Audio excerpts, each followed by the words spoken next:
How did the Catholic faith of JRR Tolkien influence his classic trilogy, Lord of the Rings? How did the experiences of JRR Tolkien and C.S. Lewis in the trenches during World War I and as English citizens living near London in World War II influence their writings? How did Tolkien's interest in ancient Icelandic languages and culture influence the Lord of the Rings? And did the legends of Achilles and Homer's Iliad and the Old Testament stories influence Tolkien's Lord of the Rings?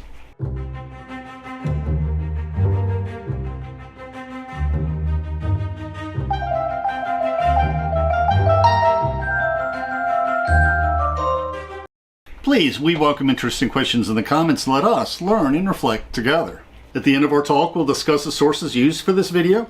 Please feel free to follow along in the PowerPoint script we uploaded to SlideShare, which includes illustrations. Our sister blog includes footnotes, and both include our Amazon book links. What inspirations did Tolkien draw for his best-selling series, The Lord of the Rings and The Hobbit? Like his friend C.S. Lewis, Tolkien was an English professor specializing in medieval and ancient literature and languages.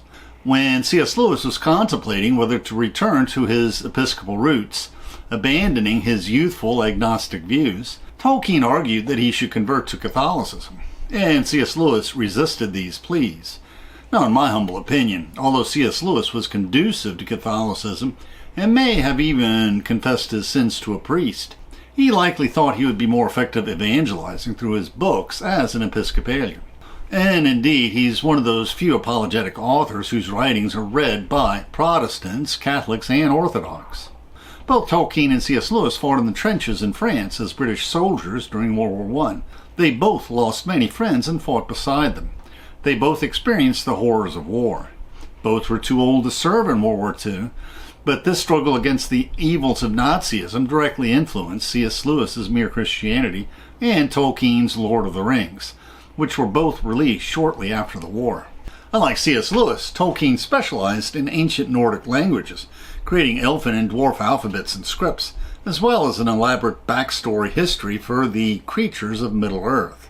Tolkien drew heavily from the Icelandic myths for some of the characters, and especially names for the elfin and dwarf heroes for these epic novels. C.S. Lewis also had creatures inspired by these Nordic myths in his novels of Narnia. After the European Vikings were converted to Christianity, overzealous monks destroyed much of the Viking literature in Europe. However, the Vikings in Iceland were both more distant and peaceful, and their scholars preserved many of the ancient myths while also adopting Christianity. The works that preserve these traditions, which Tolkien consulted, include the Poetic Edda, a compilation of ancient oral epic poetry, and the Prose Edda, a compilation of Norse mythology by Snorri Sturluson in 1220. And there's a cottage industry of liberal arts professors writing erudite papers on the influence of Catholicism and the Icelandic traditions on the Lord of the Rings. Many of these papers quote Tolkien on these origins, and he states that his goal is not to restate these ancient myths, but rather to use the Icelandic sources to create the cultural environment of Middle-earth. Although a few plot elements were borrowed from the Icelandic sources, and possibly Catholic and Homeric sources, since all English schoolboys in their days studied the Iliad, often in the original Greek, most of the grand plots were imagined by Tolkien himself. Just as World War I was sparked by the assassination of obscure Balkan royalty, so does Tolkien show how events in the lowly Hobbit Shire affect all of Middle-earth. He may have borrowed mythological elements from King Arthur and the Round Table legends for the small company of the ring accompanying Frodo. Now, rather than simply borrow from these ancient myths, which are more concerned with explaining the weather and geological features like the vastness of the oceans, Tolkien seeks to construct a modern mythology for the English-speaking peoples of the modern world. And Tolkien's memories of the brutal World War I trenches that he fought in as a soldier influenced his depiction of the battlefields of Mordor, as did his memories of the mines, ironworks, smoke, and spoil heaps of the Black Country, which was near Tolkien's childhood home. Tolkien did borrow from Icelandic mythology many elements of the ancient Balrog monster that Gandalf fought in the Two Towers.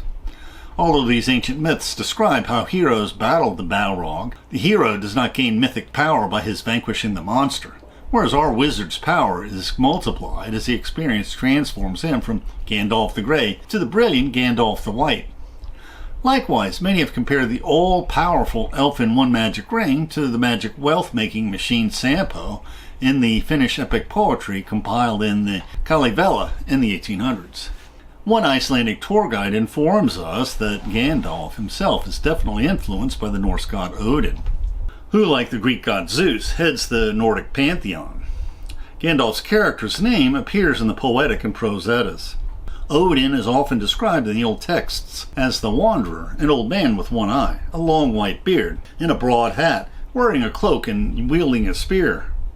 He is a promoter of knowledge, truth, insight, and justice. And Tolkien even wrote in a letter in 1946 that he thought of Gandalf as an Odinic wanderer. And there are a couple of interesting statements in the Wikipedia entry for Sauron.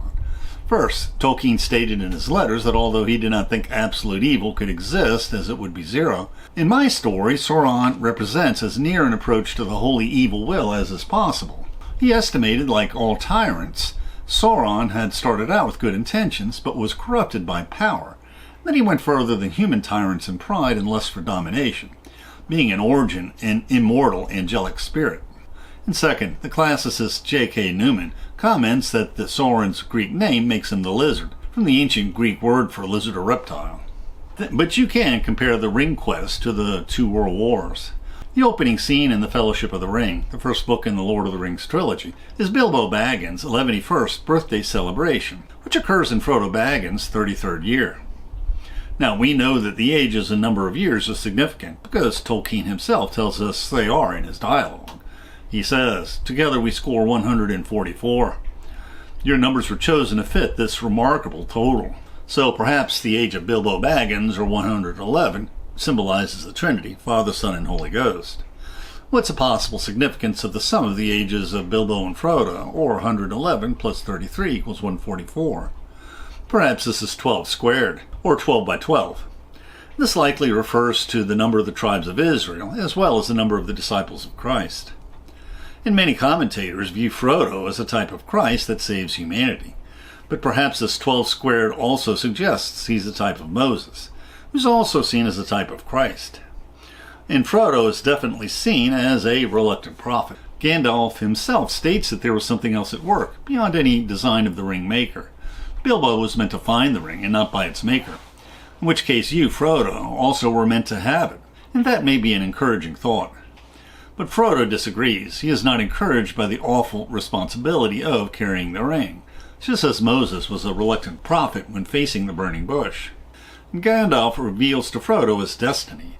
You must find the cracks of doom in the depths of the fire mountain in Mordor, and cast the ring in there if you really wish to destroy it, to put it beyond the grasp of the enemy forever. But Frodo responds like a reluctant Moses. I do really wish to destroy it, or well to have it destroyed. I am not made for perilous quests. I wish I'd never seen the ring. Why did it come to me? Why was I chosen? Such questions can't be answered, said Gandalf. You may be sure that it was not for any merit that others do not possess, not for power or wisdom at any rate, but you've been chosen, and you must therefore use such strength and heart and wits as you have. Now, what could be the significance of Frodo celebrating his 33rd birthday? Although modern Christians view heaven as a Platonic spiritual place, in the New Testament and in early and medieval Christianity, the physical resurrection of the body is not only stressed, but it is a core Christian belief, and we still say it in our creeds today.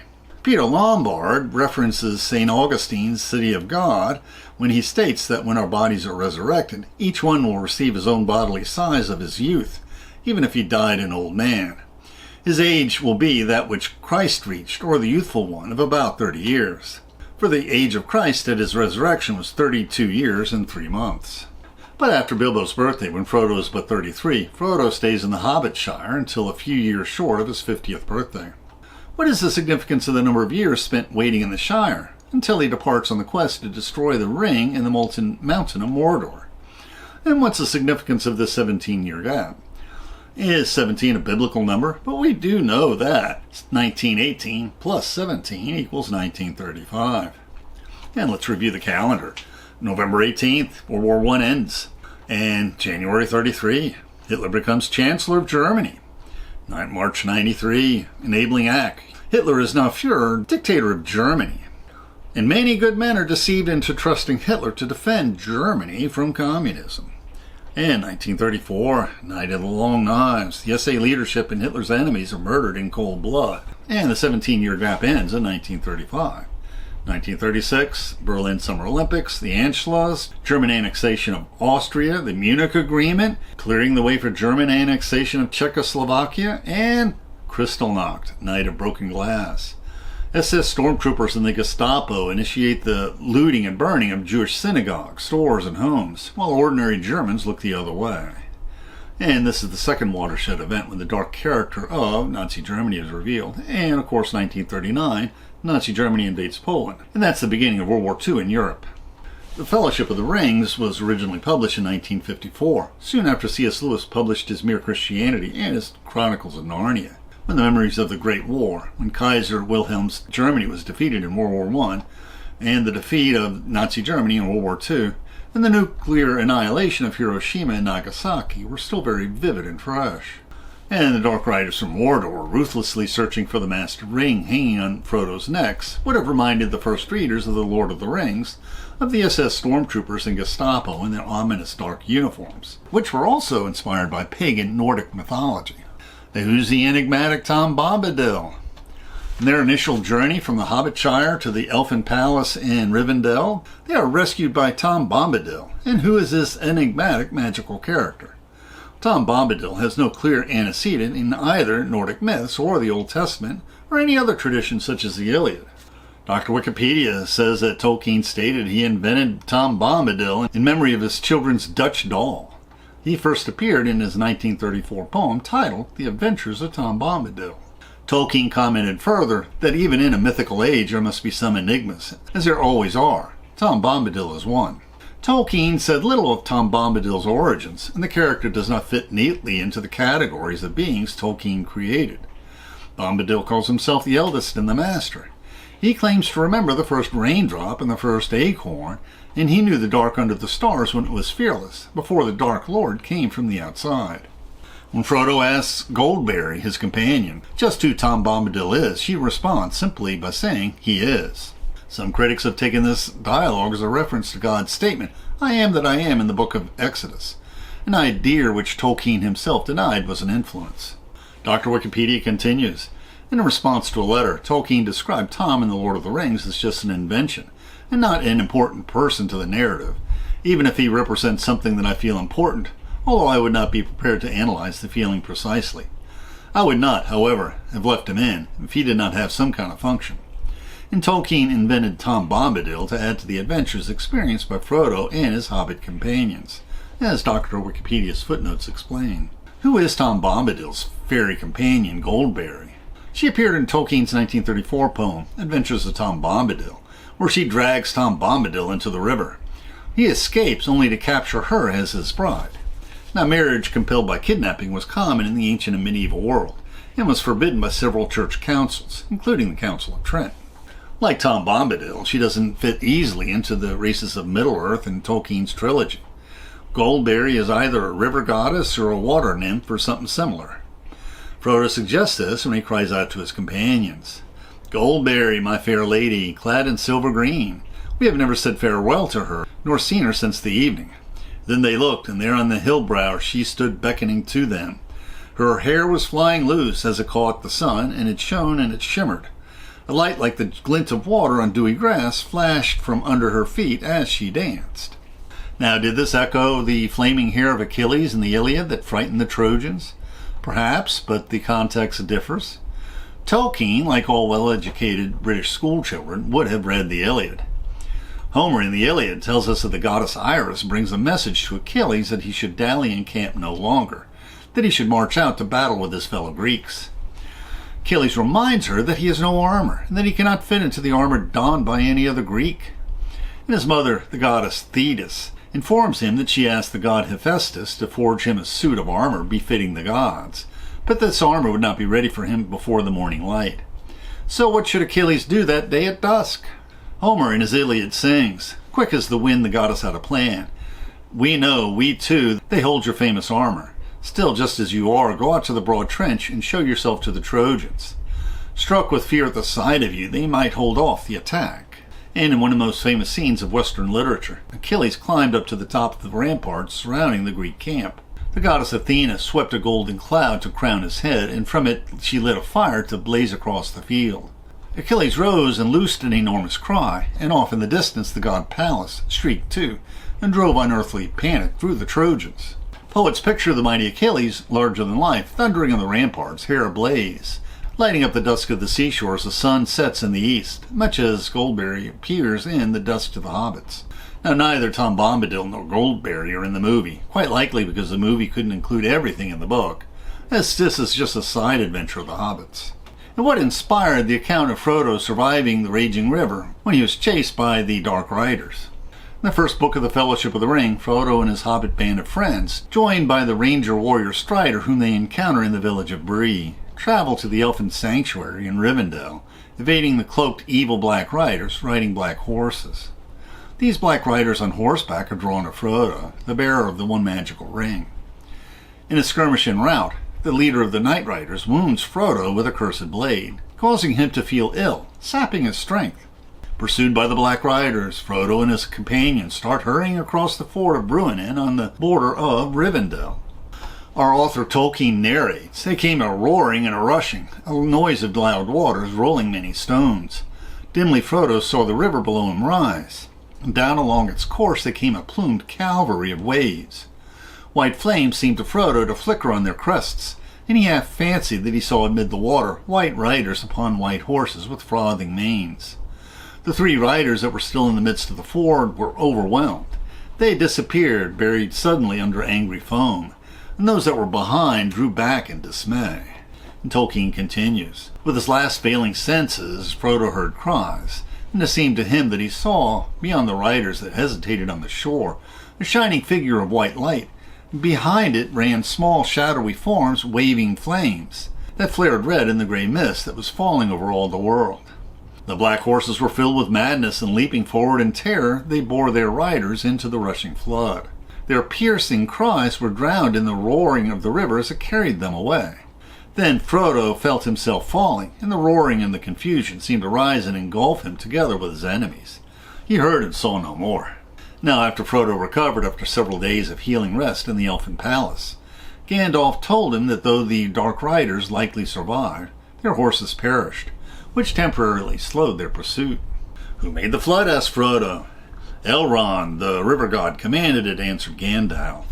"The river of this valley is under his power, and it will rise in anger when he has great need to borrow the ford." As soon as the captain of the Ringwraiths rode into the water, the flood was released. And if I may say so, I added a few touches of my own. Some of the waves took the form of great white horses with shining white riders, and there were many rolling and grinding boulders. And this is a rare instance in The Lord of the Rings where the gods are mentioned. But I don't recall any mention of powerful gods in The Lord of the Rings. Now, the flooding of the Black Riders and the flood of Bruinen is clearly similar to how the Israelites escaped the pursuing army of Pharaoh in the Exodus, although there are many dissimilarities. And let's listen to the account to see how many similarities and dissimilarities we can find. The Exodus witnesses, "Then Moses stretched out his hand over the sea, and the Lord drove the sea back with a strong east wind all night, and made the sea dry land, and the waters were divided. And the people of Israel went into the midst of the sea on dry ground, the waters being a wall to them on their right hand and on their left. And the Egyptians pursued and went in after them into the midst of the sea, all Pharaoh's horses, his chariots, and his horsemen. And in the morning watch the Lord in the pillar of fire and cloud looked down upon the host of the Egyptians, and discomfited the host of the Egyptians, clogging their chariot wheels so they drove heavily. And the Egyptians said, 'Let us flee from before Israel, for the Lord fights for them against the Egyptians.' And the Lord said to Moses, 'Stretch out your hand over the sea, that the water may come back upon the Egyptians, upon their chariots, and upon their horsemen.' So Moses stretched forth his hand over the sea, and the sea returned to its wonted flow, and the morning appeared. And the Egyptians fled into it, and the Lord routed the Egyptians in the midst of the sea." And there are similarities, but there's also differences in the two narratives. Elrond, the river god, assisted by the wizard Gandalf, yields the floodwaters like a weapon, but the waters threaten to drown both the hero and the villains, although both survive. But God in the Exodus account easily overwhelms Pharaoh and his armies, drowning them with ease. Though unlike the hobbits and the elves, after they cross the Red Sea, the Israelites sing a song of praise to the warrior god who saved them from Pharaoh's chariots. And scholars suspect that this is one of the most ancient sections of the Bible. Moses and the people of Israel sang the song to the Lord, saying, I will sing to the Lord, for he has triumphed gloriously. The horse and his rider he has thrown into the sea. The Lord is my strength and my song, and he has become my salvation. This is my God, and I will praise him, my Father's God, and I will exalt him. The Lord is a man of war, the Lord is his name. Pharaoh's chariots and his host he cast into the sea, and his picked officers are sunk into the Red Sea. The floods cover them. They went down into the depths like a stone. Thy right hand, O Lord, glorious in power. Thy right hand, O Lord, shatters the enemy. Now the verses remind us that the ancient Greek and Israelite cultures were warrior cultures, where every able-bodied citizen assisted in defending the city-state. For if they were defeated by a hostile enemy, that conquering army would burn and plunder everything, slaughter the military-age men, and enslave the women and children. There were no conscientious objectors in the ancient world. How does this event compare to Achilles battling the river god in the Iliad? We previously compared the fire appearing on the head of Achilles to the bright, shining visage of Goldenberry. Did the flood of Bruinen in The Lord of the Rings also find inspiration from Homer's description in the Iliad of how the river god Scamander battled Achilles with his raging waters? This river god was also offended by how Achilles, in his senseless rage in battling the Trojans, tossed innumerable Trojan corpses into the river, polluting its waters. It was sacrilege in ancient Greece to abuse corpses. All brave warriors deserved to be buried with honors, so they could safely proceed to the underworld. Homer recalls that when Scamander the river god heard that Achilles, the famous spearman, leaping down from the bluff, plunged into the river's heart and the river charged against him, churning, surging, all his rapids rising in white fury, and drove the mass of corpses choking tight his channel, the ruckus Achilles killed. Scamander heaved them up, and bellowing like a bull, the river flung them out on the dry land, but saved the living, hiding them down the fresh, clear pools of his thundering, whirly current. But thrashing over Achilles' soldiers raised a killer wave. The tremendous thrust of it slammed against his shield. And Achilles dashed for the plain, his feet flying in terror. But the great god would not let up, hurling against him. Scamander looming into a murderous breaker, dark over him, dead set on stopping the brilliant Achilles' rampage here. Homer continues, Again and again the brilliant swift Achilles whirled, trying to stand and fight the river man to man, and see if all the immortal gods who rule the vaulting skies were after him, putting him to rout. And again the mighty crest of the river, fed by the rains of Zeus, came battering down upon his shoulders, down from high above. But Achilles kept on leaping higher, desperate now as the river kept on dragging down his knees, lunging under him, cutting the ground from under his legs. And Achilles struggled to the dry plain, pursued by the waters of the river god, until the floods are countered by fires brought by Hephaestus, the god of fire and blacksmith, who forged Achilles' replacement armor. In the Iliad, some of the gods assisted the Greeks, while the other gods assisted the Trojan. Now in this battle, Achilles fought the river god, while the river god Elrond fought on the side of the hobbits in their quest. Though there are more similarities between these two stories, there are also differences. Now many of the stories in C.S. Lewis's Narnia stories have direct parallels to the biblical stories. But in my humble opinion, there are not any direct parallels between the biblical stories and the tales of the Lord of the Rings. Tolkien strove to construct narratives, though they borrowed elements from both Christianity and Nordic mythology. They contain totally original events and plots. Now many of the stories do reflect distinctly Christian values, such as when Gandalf and Frodo show mercy and pity and when they forgive the evil creature Gollum. Centuries before, Gollum had murdered his relatives to possess the ring, whom he called his precious. And the One Ring's power extended his life by centuries as it twisted his mind and his body. But he lost the ring, which was found by Bilbo, a hobbit, who passed it down to Frodo. And it was agreed that to destroy the power of the ring, Frodo would need to throw it into the flowing lava of the Mount Doom in Gondor, where it was originally cast. And Gollum followed Frodo, sometimes assisting, sometimes hindering this quest. Early in the first book of the trilogy, after hearing the history of the creature Gollum, Frodo confronted Gandalf. Do you mean to say that you and the elves have let him live on after all these horrible deeds? Now at any rate he is as bad as an orc, and just an enemy. He deserves death. Gandalf responds, Deserves it? I dare say he does. Many that live deserve death, and some that die deserve life. Can you give it to them? Then do not be too eager to deal out death and judgment. for even the very wise cannot see all ends. I have not much hope that Gollum can be cured before he dies, but there's a chance of it. And he is bound up with the fate of the ring. My heart tells me that he has some part yet to play, for good or for ill, before the end. In any case, we did not kill him. He is very old and very wretched. In The Return of the King, the last book of the trilogy, Frodo and his friend Sam, trailed by the ever more desperate Gollum, sneak into Gondor so Frodo can cast the evil ring down into the lava-filled abyss in the core of Mount Doom. But when standing at the edge of the searing abyss, looking down into the molten lava at the heart of Mount Doom in Gondor, Frodo lost his way to the wiles of the one beguiling ring, surprising his friend Sam by proclaiming, "I have come, but I do not choose now to do what I came to do. I will not do this deed. The ring is mine."